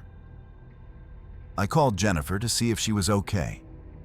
She sounded tired but fine, said she had been dealing with stress at work, but nothing serious. I did not mention the photos. How could I explain that her image was changing? That her Polaroid face was showing something her real face was not? That the camera seemed to be predicting something terrible? That night, I spread all the photos on my living room floor, dozens of images from the past 3 weeks, and studied them under bright light. Every photo that contained a person also contained anomalies, shadows that should not exist, figures that had not been present, faces too blurred to identify but too detailed to ignore. And in almost every photo, the people I had photographed looked different than I remembered, looked wrong in ways I could not quite articulate, as though the camera was showing me not who they were, but who they were becoming, not the present, but the near future, not reality, but a prediction of something terrible that the camera understood, but I could not yet see. The call came 3 days after Jennifer's party. Sarah, sobbing, telling me that Jennifer had been in a car accident. A truck had run a red light, hit her driver's side door. Jennifer died before the ambulance arrived. Sarah kept saying there had been no warning, but there had been. I pulled out the photo from the party, where Jennifer's expression had changed, where darkness had appeared in her eyes. I looked at the figure standing in the shadows behind her, the man in dark clothing. And I understood that the figure had been Death, waiting 3 days to claim her. I spread out all my photos again, looking for patterns. The photo from the Halloween planning meeting at work showed 6 people around a table. In the background, near the window, was a face pressing against the glass from outside, even though we were on the 4th floor. The face was positioned directly behind my co-worker, Thomas. I called Thomas the next morning. He sounded rushed, said he was dealing with health issues, had been feeling chest pains, but assumed it was stress. I tried to tell him to go to a doctor immediately, but he brushed me off, said he had a meeting in 10 minutes. Thomas had a massive heart attack in that meeting. He was dead before paramedics arrived. 36 years old, no history of heart problems. But the camera had known. The distorted face had been marking him, predicting his death a week before it happened. I stopped taking photos immediately, put the camera in a box in my closet, covered it with old clothes. But I could not stop thinking about the images I had captured. I forced myself to look through them all, studying each for signs of markers. One photo made my hands shake. A picture of Sarah and 3 friends at a bar 2 weeks ago. Behind Sarah, barely visible in the mirror on the wall, was a shadow that looked like a person, but was wrong, distorted. The shadow seemed to be reaching toward Sarah, its hand extended toward her neck. I called Sarah immediately. When she arrived, I tried to explain about the camera, about the photos. I showed her the picture with the shadow behind her, explained that the same markers had appeared in photos of Jennifer and Thomas before they died. Sarah looked at me like I had lost my mind. She said I was grieving, trying to find patterns in random tragedy. She said the stress had affected me, maybe I should talk to someone professional. When I insisted, she got angry, said I was being cruel, using grief to create supernatural conspiracy theories. She left, and I sat there feeling helpless and terrified. That night, I researched the camera's history, tracking the serial number. The search led me to newspaper archives from the 1980s, articles about a photographer named Marcus Webb, who had become obsessed with documenting death. Webb believed that the moment of death was visible, that the soul's departure created a visual phenomenon that could be captured on film. Webb spent years photographing accident scenes, hospitals, funeral homes. His work became increasingly disturbing. But Webb insisted he was documenting something real, something that proved consciousness continued beyond physical death. In October of 1989, Webb claimed he had modified his camera using techniques from occult texts, said he had found a way to make the camera see beyond normal visual spectrum into what he called the death frequency. He said the camera could show not just death as it happened, but death as it approached, that it could mark people who were going to die. Webb's final photographs were never published. According to police reports, he was found dead in his darkroom on Halloween night, 1989, surrounded by developed photos that officers described as disturbing. The official cause of death was listed as heart failure, but several officers who responded requested transfers shortly afterward, and one detective quit entirely, claiming he could not forget what he had seen. Webb's camera was sold at a state auction, passed through several owners over decades, eventually ending up in the antique store where my aunt found it. The camera had been unused for over 30 years until I loaded it with film, unknowingly activating whatever modifications Webb had made, unknowingly turning my innocent snapshots into predictions of death. I called my aunt, told her I needed to know more about where she had bought the camera. My aunt sounded concerned, asked if something was wrong. I tried to explain without sounding crazy. My aunt admitted that the antique store owner had seemed nervous when selling the camera, had mentioned it being part of an estate sale from a photographer who had died unexpectedly. The owner had tested the camera and confirmed it worked, but had seemed relieved to be rid of it. As we talked, I noticed something that made my blood run cold. Earlier that day, before putting the camera away, I had accidentally triggered the shutter while the lens was pointing at my reflection in the hallway mirror. The photo had developed while I was researching Webb's history, and I had tossed it aside. Now, holding the photo under proper light, I could see what the camera had captured. My face looked normal, but behind me in the mirror's reflection was a shadow. Not in the room with me, but in the reflection itself, standing where no one could physically stand. The shadow was darker than the others I had seen, more defined, and it was not reaching toward me, but standing beside me, as though waiting patiently. And I realized with absolute terror that the camera had not just shown me other people's deaths. It had shown me my own marker, my own prediction, proof that I too was going to die, and that whatever came to collect the dead had already marked me, was already watching me, was already waiting for the moment when the prediction would come true. I spent the days before Halloween researching Marcus Webb's death. The police photographs from his darkroom showed Webb's final photograph, still clutched in his hand. It was a self-portrait taken moments before his death. In that image, Webb was smiling, and behind him, in the mirror reflection, was a duplicate Webb standing where no one could physically stand.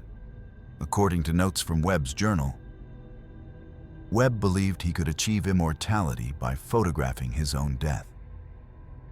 If he captured the exact moment of his soul's departure, he would exist permanently within the camera. Webb's plan had worked in a way. He was dead, but something of him remained. The shadows and figures that appeared were being shown through Webb's perspective, through the lens of someone who had merged with the camera. But Webb's journal also mentioned a countermeasure. Take a self-portrait on Halloween night at midnight. But instead of feeding the camera's power by seeking immortality, starve it by holding the intention to end the curse. The risk was enormous. If my intention was not pure enough, I would feed the curse instead of breaking it. I would join Webb within the camera, doomed to mark future victims from within the shadows. As Halloween approached, I made preparations. I told Sarah everything. She still looked skeptical, but agreed to help. I gave her specific instructions. If the ritual went wrong, she was to destroy the camera immediately. I also wrote letters to everyone who appeared marked in the photographs, urging them to be careful, to see doctors. Halloween night came cold and clear. Sarah arrived at 11:30. I had set up the camera in my bathroom, pointed at the mirror. The timer was set for midnight. At 11:55, I stood in front of the mirror. Sarah waited in the living room with a hammer. Behind my reflection, I could see the shadow. Darker now, more defined, waiting. I focused on my intention. Not survival, not escape, but ending. I wanted the curse broken, the camera's power destroyed. I wanted future victims spared. Pure intention required sacrifice. If breaking the curse meant accepting my own marked death, I had to be willing. Midnight arrived. The camera clicked and the shutter opened. The flash was blindingly bright. The photo emerged, the image beginning development. I picked up the photograph with shaking hands. Sarah called from the living room, but I could not answer. I was watching the image develop, watching to see what would appear behind me. My face appeared first, eyes closed, expression peaceful. Then the mirror behind me began to show detail. The bathroom walls, the shower curtain, no shadow, no figure, no duplicate. But as the image continued developing, something else appeared. Not behind me, but in my eyes. When I looked closely, I could see them filled with darkness. The same darkness I had seen in Jennifer's eyes. And around my face was a subtle distortion, as though the photograph was showing me transitioning from marked victim to marker, from observed to observer. Sarah called again, more urgently. I tried to answer, but my voice came out wrong, hollow. I looked up at the mirror and saw myself standing there, but also saw myself in the reflection behind my reflection. And I understood with terrible clarity that I had not broken the curse. I had completed it. Webb had been waiting for someone desperate enough to attempt the ritual. Someone who would feed the camera with full commitment, full transformation. I felt myself splitting, one version standing in the bathroom, one version existing within the camera, one version looking out from within every shadow the camera would capture. Sarah burst through the door with the hammer. She looked at my face, and her expression changed from concern to horror. "Your eyes," she whispered. "Melissa, what did you do to your eyes?" I looked in the mirror and saw what she was seeing. My eyes had gone completely black, not dilated pupils, but the absolute darkness of the shadows in the photographs, the darkness of the death frequency, the darkness of the markers. I had not broken the curse. I had become it. And as Sarah backed away, as she raised the hammer to smash the camera, I reached out and stopped her hand with strength I should not have possessed. "Don't," I heard myself say in that hollow voice. The camera must continue. There are more deaths to mark, more people who need to be shown what's coming. Webb understood that. Now I understand it too. Death must be witnessed. Death must be documented. And I will ensure that every photograph captures not just what is, but what will be. Not just the present, but the prediction. Not just life, but the moment before life ends. Sarah tried to pull away, but I held her arm. The camera sat on the counter between us, waiting. And I knew with absolute certainty that I would load it with fresh film, that I would take it to parties and gatherings and festivals, that I would document lives that were ending, that I would mark victims the way Jennifer and Thomas had been marked, the way Sarah herself was marked in the photograph from 2 weeks ago. The photograph that showed a shadow reaching toward her neck, the photograph that predicted her death, which had not yet occurred, but would occur soon. Very soon, perhaps tonight, if she continued to resist, if she tried to destroy the camera, if she failed to understand that the curse could not be broken, because the curse was not a flaw, but was the camera's purpose. And I was now part of that purpose, merged with Webb's obsession, seeing through the death frequency, marking future victims from within the shadows, waiting patiently for each prediction to come true, while the camera produced its instant photographs of death approaching, death arriving, death documented one flash at a time. These 6 stories share one terrible truth that nobody wants to acknowledge.